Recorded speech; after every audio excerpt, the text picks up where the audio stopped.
The Chevrolet Volt, a revolution in electric vehicles.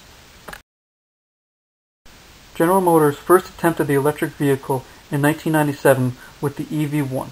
This was an all-electric plug-in vehicle that had a short range of just 60 to 80 miles per charge. For a partial recharge, it would take up to 45 minutes, while a full recharge would take up to 15 hours. The most practical application for this vehicle was for the city commuter. The EV1 was very advanced for its time. It came with several options and modern-day conveniences that we use today. One advancement that was used was the aluminum space frame, where the only other car you would see space frame in of the time was a Chevrolet Corvette. Unfortunately, the one item on the vehicle that was not advanced was its lead-acid battery packs, which were the main cause of the short range of the vehicle.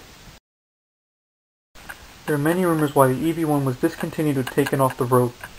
Many people believe that the big oil companies put pressure on General Motors to stop making the electric vehicles to keep dependence on fossil fuels. But the truth of the situation was that the EV1 was not a practical car and would cost too much to maintain. GM would have lost several $million on making replacement parts, and no parts were shared with any other vehicle in their lineup. A test was shown that an equivalent year of a Jetta turbo diesel had lower costs for owners of about $500 a year. A few years later, Honda released the Insight. Although it was not an electric vehicle, it did compete within the same market as the EV did. The Honda Insight used a 1-liter gasoline motor along with an electrical motor for improved fuel economy. This vehicle had a much further range of around 650 miles per tank, and refueling did not take several hours, it only took several minutes at a regular gas station.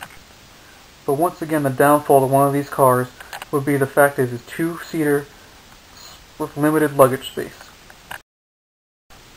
Although the Honda Insight did not sell in large numbers, they were sold throughout the entire United States, unlike the EV1, where it was only sold for lease in California. This vehicle was proved to be the start of the gas-electric revolution and proved to be more practical than previous electric vehicles. Shortly after Honda released the Insight, Toyota released their own hybrid in the form of the Prius in 2001. The Prius was proven to be a more practical car with a 4-door passenger layout and a full trunk. This vehicle is also more affordable, costing less than the Honda Insight. The first generation of the Prius was able to reach an estimated 52 miles per gallon in the city and 45 miles per gallon on the highway. Unlike the Insight, the Prius came as an automatic with a spacious interior, being able to seat double the capacity of the Insight. This vehicle proved to be more useful and practical than the previous hybrid vehicles. The Prius establishes itself in the hybrid market as a reliable, practical form of transportation. After the release of its second and third generation, Prius sales are at an all-time high of just over 20,000 units sold.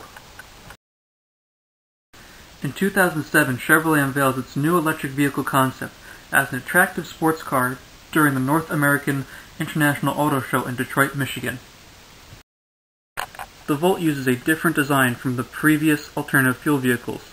While on most hybrid vehicles the electric and gas motor drive the wheels, the Volt strictly uses the electric motor to drive the wheels, and the gasoline engine is used for charging the batteries. The more refined production model of the Chevrolet Volt is released for sale for the US market in December of 2011. Unfortunately, the Volt's initial sales were below the projected 10,000 units, at 7,671 units sold. Although disappointing, the Volt still managed to outsell the Toyota Prius's first year in sales.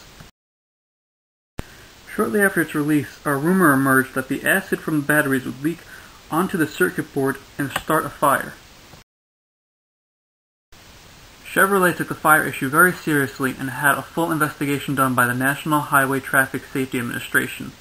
Although there were no faults found with the vehicle, there was a fire reported after the vehicle was physically flipped for further investigation. The fire was caused by the batteries leaking, but it had nothing to do with the initial investigation